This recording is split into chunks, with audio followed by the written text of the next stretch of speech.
If you assume continued trends just carry on as they have for the last 10, 20 years, what you get is a pretty incredible fact that we get to 50% of all energy supplied in the global economy will come from solar by just 2035. Suddenly that means we're less than 10 years away from a world that is the majority powered by sunshine. Andrew Birch, better known as Birchy, is a founder that other founders are inspired by, and he has led the solar revolution since circa 2003, I think.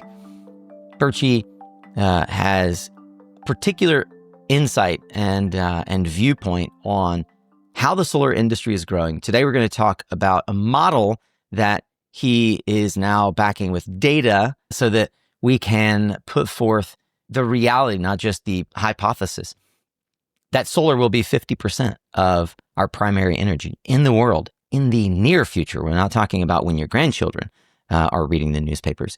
How is that going to happen, you ask? Well, we're going to get into that with Birchy. We're also going to talk a little bit about the way that the tools we use to grow this industry are evolving and how even leaders in the industry are beginning to think different about the way they model and produce yield formulas, et cetera. So we're going to get into how the insides of the industry are working their way out and exactly how we're going to get to 50% of the global energy matrix. For folks who are unfamiliar, I can't imagine that we have many listeners that are in that category, but I'd love for you to give a quick introduction of who you are and why they should care. And I will note that the first thing we're going to talk about, this S-curve, you have an elegant 3-ish minute video that I'm going to link to that caught my attention. And it was one of those things I was like, Birchy, we got to talk about this. I really don't think I understand this well enough. Can you explain it to the audience?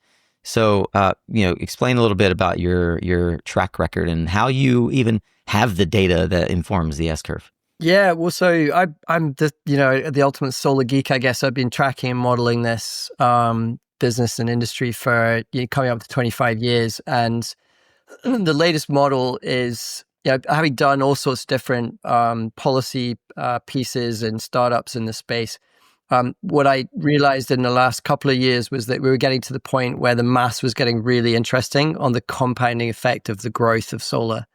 So I really doubled down on the model. I worked with a professor at the University of Durham here in the UK. And basically what I've showed is that if you assume continued trends just carry on as they have for the last 10, 20 years, for the next 10 years, and have been very consistent growth trends and cost reduction trends, what you get is a pretty incredible fact that we get to 50% of all energy supplied in the global economy will come from solar by just 2035. So as we now get into 2025, suddenly that means we're less than 10 years away from a world that is the majority powered by sunshine. And, usually, most assumptions would be, most assumptions would be though that things slow down, and everybody, even down to Bloomberg New Energy Finance in the last 2 days, continues to think that suddenly that growth rate will stop and will slow. But what you and I both know, is having been in this for 20 years, is actually it hasn't slowed. It doesn't appear to ever slow. In fact, if anything, in the last 5-10 years, it's actually got faster. Can you talk a bit about the S-curve model? And I want some definitions because I didn't understand some of the underlying assumptions that are being made. And one of them maybe is around the data that you've gotten around primary energy, where that comes from, and what are the drivers like electrification of homes and AI, et cetera. How are these all taken into consideration? Firstly, there's the numerator, if you like. There's how much solar is going to be deployed. So we just simply assume that 25% is going to be the growth rate going forward. Since the year 2000, the compound growth rate is 34%. So if anything, that's conservative. There's never been, a period of 5 years under 24%. So while you have the odd year that slows down, the 25% is pretty robust. And just look at the last 2 years, we've basically, we've doubled. We grew by over 70% and then over 30% last year. Yeah. So if you assume 25% growth, then basically we did about 600 gigawatts in 2024. What that means is by 2035, you get up to, 6,000 gigawatts of annual production. 6 terawatts. It's just the effect of compounding. So, when you compound off a small number, which has been the case for, the first 20 years of, of this millennium, not a lot happens. But then suddenly when you get to 600 gigawatts, you carry on compounding, things get really interesting.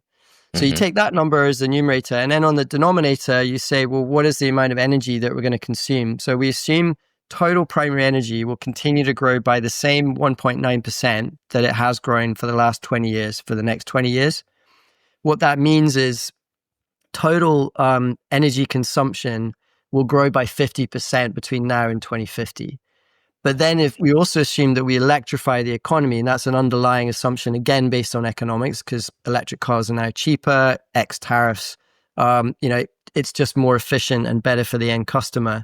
So based on that, what you need to then do is over 3x electricity consumption. So our model includes a huge, huge increase in electricity consumption, I guess, again, based on existing trends. I just want to pause for a second. Can you repeat the numbers that you just said in terms of the assumptions?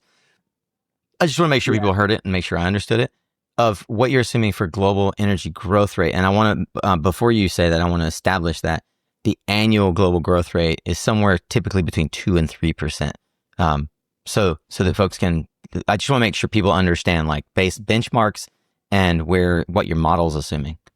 Yeah, so we've got primary energy growth going up by 50%. So we take the historic, I think it's actually I'm just looking here, it's 1.63%. 1.5. Yep. 1.6% annual compound growth.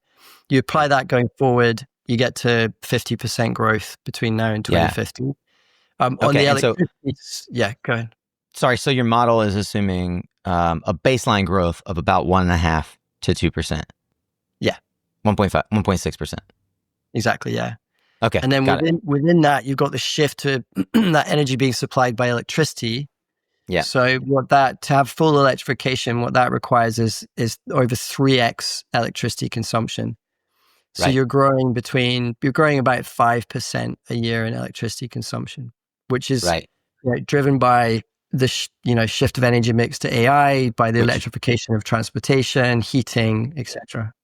And also, just for context, for those who aren't following along here in the US alone, we saw for the first time in modern history an increase of annual growth rate to about 4%. So those numbers track. Like, actually, if anything, you're being conservative.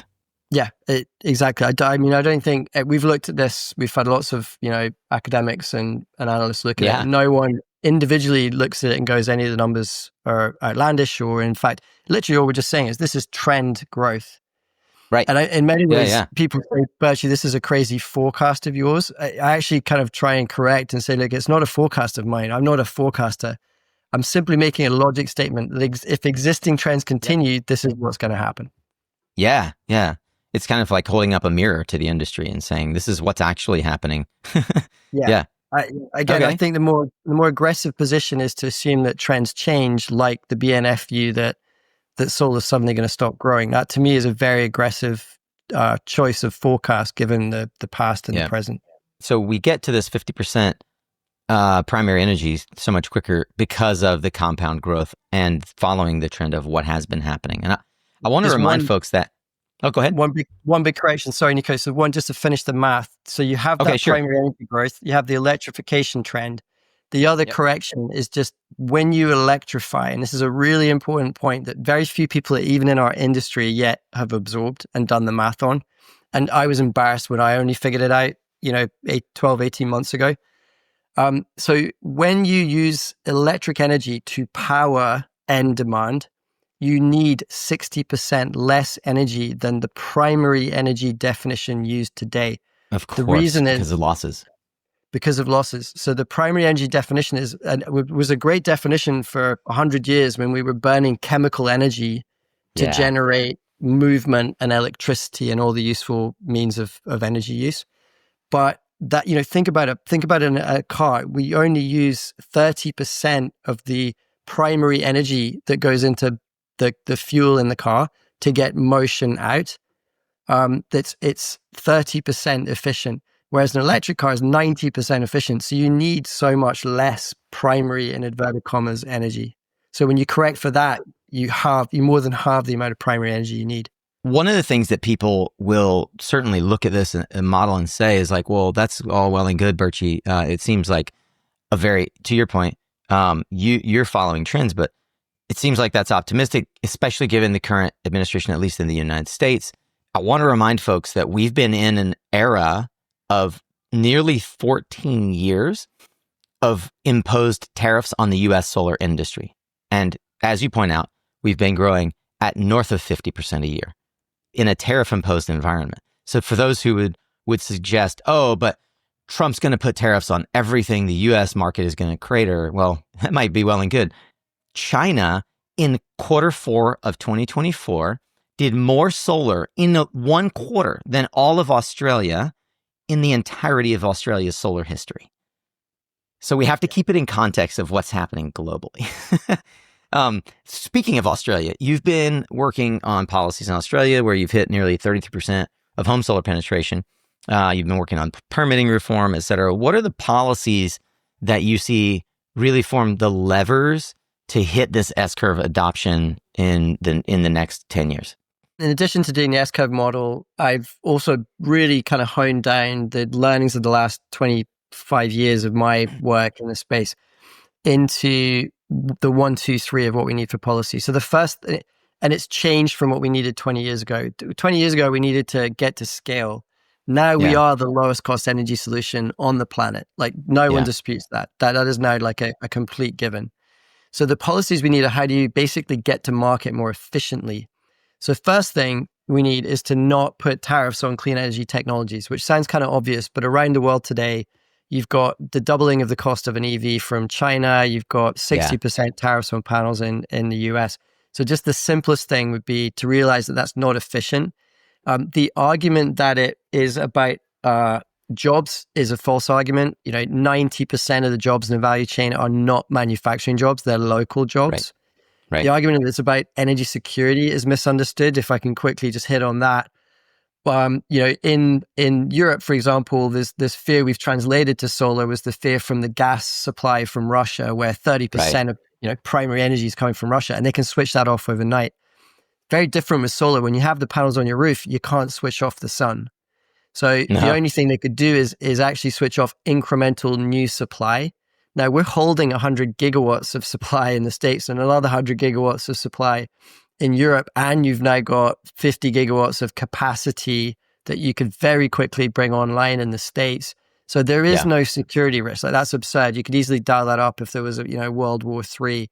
So there isn't a security risk, and it's not about jobs. So it's about something else. It's politics or positioning, whatever it is. I don't know. But so you shouldn't put tariffs and increase the cost, number one. And within that number one, I also say we don't need subsidies on solar. So right now I'm talking to the UK government to try and persuade them not to put the subsidies. They really want to put, the support mechanisms that they want to put on solar and storage. The problem with giving rebates and distorting the market is it creates artificial demand in the future, which basically switches off demand in the present. So we've got that problem now in the UK that UK customers are waiting for this rebate to come. Right. Then the rebate comes, it's badly executed, they run out of money or the government changes, it goes away. And then you have the California-like situation where you've got 2 or 3 years of getting over the fact that you used to have a subsidy. So number one is leave the market alone, right? Let the price do its work. We're the cheapest energy. Number two, you mentioned, is permitting. So firstly, utility scale everywhere, we have up to 10-year delays getting access to the grid to get a permit. And then just in the States, we have a massive issue with residential solar. So quickly in the States, 30 gigawatts a year is our kind of run rate. Only 10% of that is residential. Usually around the world, resi is about 30 to 40% typically of the mix in most other countries. The reason it's so depressed and has been flat for many years, even down 25% in the last few years, is because the cost is 3 times more than anywhere else in the world, which is because of permitting. So I actually had a really great conversation with Matthew, who's the new CEO of SolarApp. SolarApp is you remember that thing I started 8 years ago? Yeah, I remember. We'll link to the episode about SolarApp. Yeah, let's do that because, that's taken a long time to get all the codes and standards. NREL built it, but NREL have now transferred that technology to this independent nonprofit, which is basically like a tech startup. Yeah. Yeah. Matt has got a great leadership team. You've got a head of product, CEO, and great team there. And we are working on legislation in now 10 states to replicate what California have done. and the technology team are now rolling out that product across the US. And that means, as an OpenSolar user, from next week, you'll be able to connect to Solar app so you can design your system and sell it, click a button and generate the permit. A permit. And that's like Australia. Yeah. Right. So, and the cost, it takes out so much cost and just really frees up the market. And you can do what Australia's done. You can sell high speed, low cost solar and get to 33%. It's the digital equivalent of an over the counter permit in multiple jurisdictions. So in Australia, you are able to get a digital permit like this? It's every other country in the whole world. This is the thing that when I was in the States for 10 years, I failed myself to kind of bring myself out of my own shell and look at the rest of the world. But, so it's hard to really visualize it as a US solar person, as I understand it. But yeah, every other country in the world, you don't need a permit to install a residential solar system. It's either an online digital form you complete, or there is no permit at all. You sell it and install it the next day. Yeah, it's the equivalent. It's a known basically standard, and you meet the standard and install the appliance. Yeah. And here's the thing I'm most excited about, right? Because if we get this in the States, adopted in all the key markets, then what it means is the cost will fall, I reckon, to under $2 a watt. Probably there's other factors that are different, like the tariffs and some other code issues. But basically you get to about $1.80 a watt. And what that means is you don't need the ITC. So you remove the political risk from our market, and you don't need net metering, because solar and storage would now be economic with just gross metered solar. So it takes the power away from government and the utilities. The dirty secret in the US is that you don't need the ICC anyway, because in the residential market, you do. I'm not going to say that you don't need it in utility scale. It moves the market in utility scale, and maybe it's where that money goes is obfuscated in the utility market. But it's a coincidence that, and I said this a bunch, in the residential market in the United States, coincidentally, on average, the salesperson gets 26% of the total sale in lockstep with the ITC. So the economic model is set up such that the salesperson goes in, convinces the homeowner to take this deal, and then every bit of the ITC is transferred to the salesperson. So we're enriching the pockets of 20 and 30 something door knockers, and we're burdening homeowners with that amount on a loan that they're going to pay off over the next 20 or 30 years. And when we remove that, I think that solar will move a whole lot faster in the United States because the economics would look better. So the question is not only how do we remove the permitting bottleneck, but how do we encourage other projects like Project Solar that allow direct to consumer? How do we empower websites to embed OpenSolar as a design tool and allow homeowners to click a button, and they can literally have? Is there a website that will have homeowners, click a button, get a permit, and local installers will bid to install it in the same day, right? Like that would free the market up a lot faster. Yeah, well, I'll try and be a little controversial, have a bit of fun with you as my old friend. So I disagree with some of what you said. So let's debate that. That'll be fun. So basically, like, you're saying that there isn't a competitive market for solar, because if you had two salespeople trying to get 25% commission and they're bidding for the same job, and they would take a 10% commission, it would be bid down in a market. We know at OpenSolar that over 50% of jobs are competitive bids, because we have that, we see the data. So I don't think that's entirely what's going on. There is some selling that is done in certain segments of the market where salespeople push up commissions and the cost. But overall, I think the underlying problem is actually the fact that the ticket size is so big, it's harder to sell. When you're trying to sell something, and we've been doing this for 15 years, right? So I know my old office outside Sungevity was in front of the sales pit listening to 50 people trying to sell solar at the absolutely lowest cost possible. Right. And, it is hard to persuade someone to sign up to something that costs $25,000, $35,000 that they're going to get in 2 to 3 months' time. If you're in Australia, our old Sungevity team down under, and the same in Europe, you could sell the same size system, the same 7 kilowatt system for 10 grand. Like, you can pay cash and credit card for that, and you get it next week. So it's it's a higher velocity sale. So you need to pay salespeople less, because they're closing 2 or 3 times as many systems, so they can still have the same salary, but a much lower commission. Does that make sense? It does.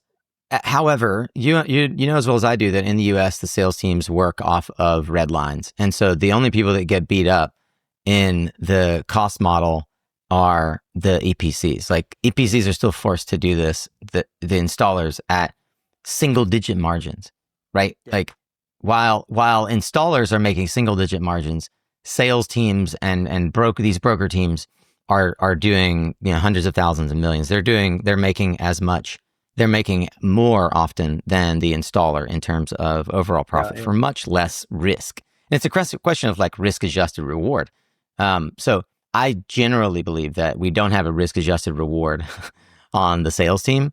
And I think what we're going to see in the United States is a revert back to how you did it at Sungevity. A lot more salespeople that work internally to the local teams rather than what we saw with the breakup of Vivint, Solar City, et cetera, where these really, really well-honed sales teams went independent because it just didn't make sense for them to work for any one company, and they could broker their services. So I think we're going to find a hybrid of it. I do believe that that we're having a reckoning right now in the U.S. solar market, especially on the residential side, which is why we see it in a downturn. Apart from interest rates just slaughtering the one thing that made it economically feasible for homeowners, which is the ability to finance it, kind of how the U.S. market works in general.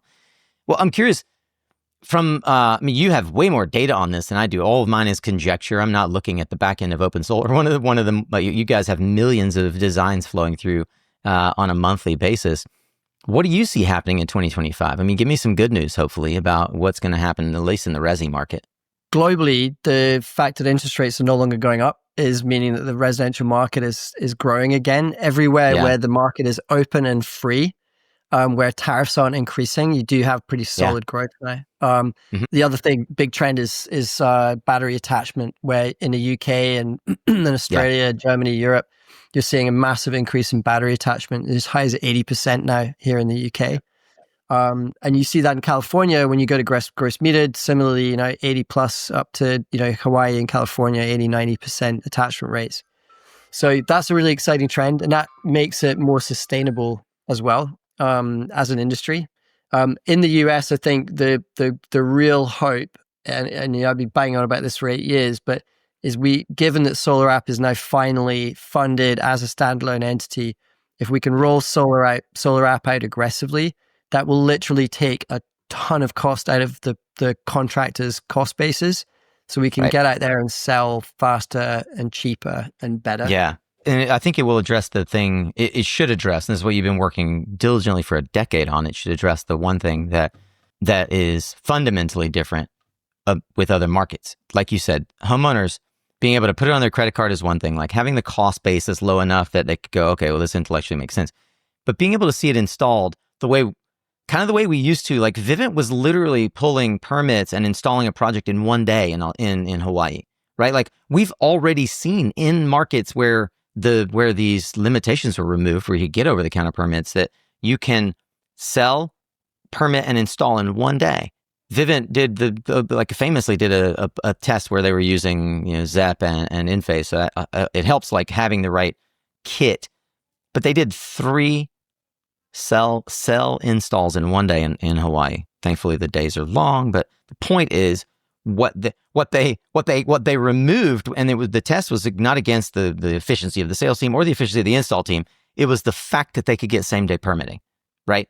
And the ability to condense that waiting cycle. It's like if I buy a refrigerator from Costco, I want it tomorrow. I don't want it in 2 months. Yeah, exactly. Yeah. In Australia It's now, really- you're doing two a day, and you're $1 a watt and 33% penetration. So I think America needs to dream big, think big, be confident, be brave, and go at this. Dream really big hard. again, America. Yeah. Dream big again, America. All right.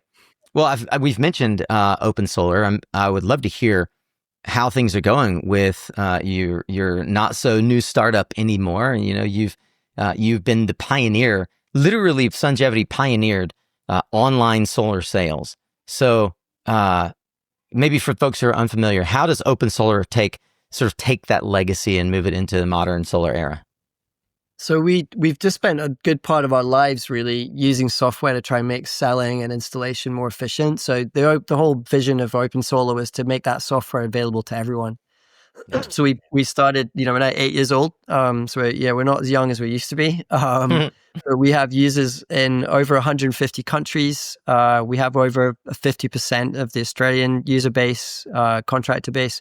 About a third of the US market and over 50% of the UK market, and growing fast in Europe and everywhere else. And it's just a model that's very mission driven, says absolutely best design, project management, hardware management, finance, cash flow management, cash collection, invoicing. It's the whole kind of operating system for any small business to run on, and it's completely free. So, huge mission impact, and it's going great. We're really enjoying it. I recently saw an announcement, and I'm going to highlight it more for the underlying sort of interest that it raises for me than necessarily who it was with. But let's just call it a major U.S., maybe top 2 partner that is going to be utilizing OpenSolar. And I think that in the headline it says to revolutionize solar with AI technology. And the AI technology piece caught my eye. Can you talk a bit about the use of AI in modern technology as you've seen it grow? Yes, and how it's helping. Yeah, it's fantastic. I mean, obviously AI is disrupting everything. For our part of the universe, it's all about efficiencies in designing and selling and project management. And I think it's going to help all 3 of those in a big way. And we're working on really exciting technology across the board with AI.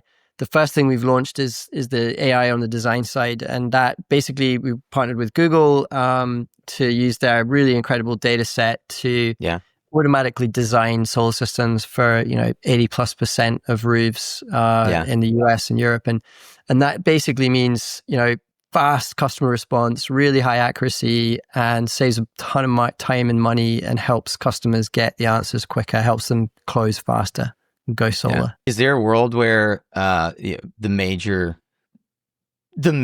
platforms all have something like OpenSolar inside? Is that, I mean, obviously from a commercial standpoint, that'd be ideal, but are you starting to see that folks are adopting it in that way?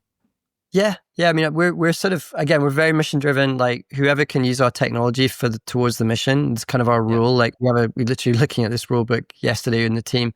If we can help others with our technology by providing it to them to operate their own systems, and they are working towards the same mission, then we should do that. Obviously, we have to pay the bills, so we charge money if we're licensing stuff.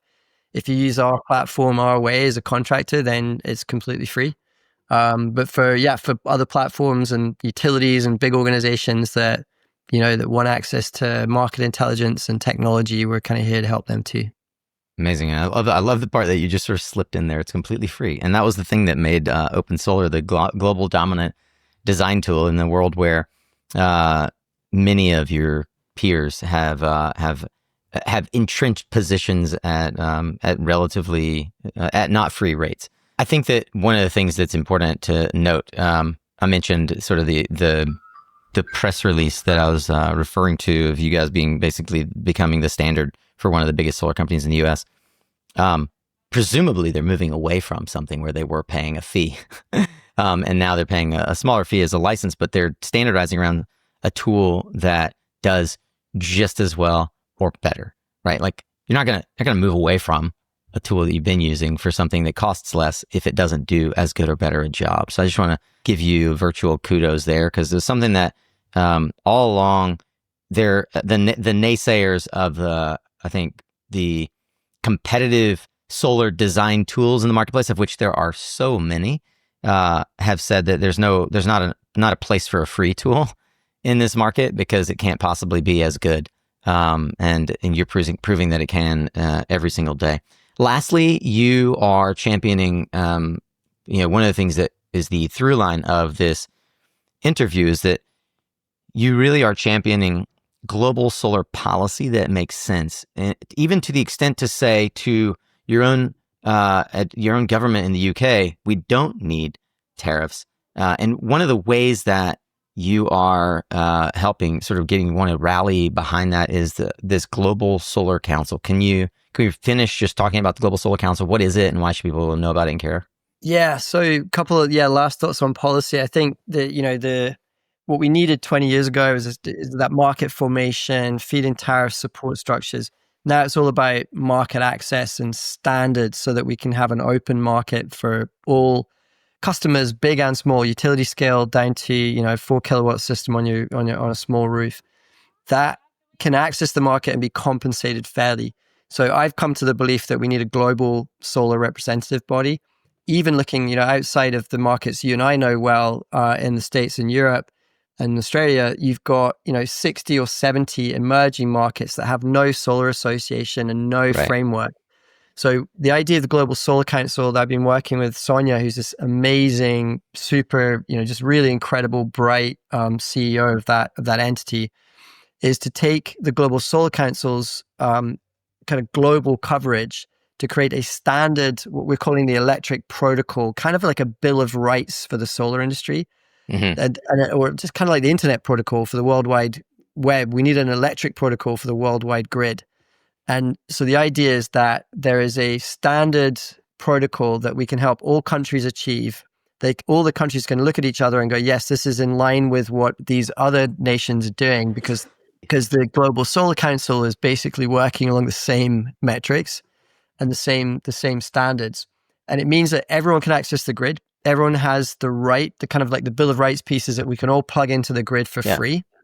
We're all compensated for the value we create. So right now, in pretty much every market around the world, when you put a battery behind a substation, along with 10 other houses that put a battery in, if you say to that battery, discharge when the grid needs it to shave peak, you get compensated none of the value that avoids the upgrade to that substation or that piece of the grid.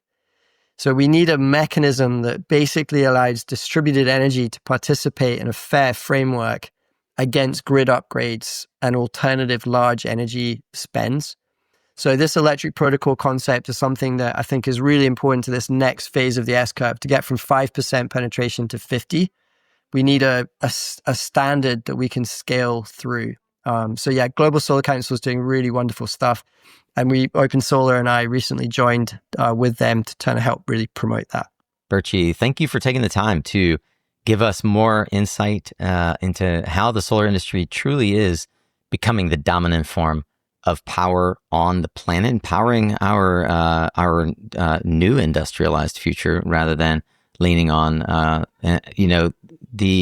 the way our world has evolved is by and large measured by the form in which we've been able to create power to liberate the work that needed to be done. And as we continue to rethink what work looks like, we need to power it with renewable, sustainable electrons. So thank you for the work that you guys are doing at OpenSolar to make it more accessible and less expensive, and to the work that you've done for 2 decades to ensure that there's policy, like real sound policy behind the efforts so that we can deliver the lowest cost power to homeowners and to businesses. Birchy, how could folks learn more? I'll link to all the things that of course we've referenced here, but what's the easiest way for folks to find you and to follow along as you continue to lay out your thesis for how we can solar revolutionize the world? Yeah, so a couple of websites I'd point to. We've got ebirchy.com as where we're putting all my content in and all the policy stuff, and the S-curve video you can check out there, or on YouTube. So I'm sure you'll drop links in there. OpenSolar.com is obviously the place to go to for partners, pros, contractors, customers to find out how we can help connect you to the right people and get you started in the industry. And so that's, and then obviously check out Permit Power and Solar App in the United States to get the automated permitting we need for the resi market to take off. And then lastly, Global Solar Council. Birchy, as always, thank you for taking time out of your extremely busy schedule. I appreciate that. Before you head off to travel again, I get a chance to tap into that incredible cranium and learn all the things that you've been digesting. Thank you so much for taking time to be here on SunCast. Yeah, it's good to see you again, Nico. Thank you.